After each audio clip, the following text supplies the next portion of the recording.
Kumusta? Ako si Roland Perez sa Danau City, miyembro sa 18th Sangguniang Pangursod ug nangulo sa mga komitiba sa Committee on Finance, Budget and Appropriations o Committee on Human Resource Development.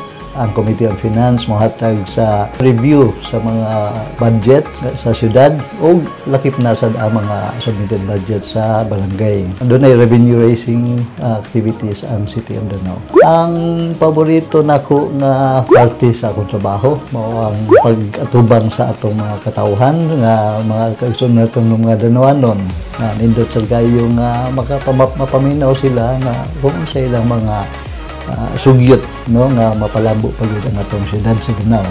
Kung naamoy pangutana o tuyo nako, bisitahan ko ninyo sa akong opisina na ala sa ubos nga bahin sa Legislative Building or i-follow ko ninyo sa Facebook Roland Perez. Daghang salamat o hinaot nga magpadayon pagud ang atong serbisyo nga mapalabo ang katawhan o ang syudad sa Danau.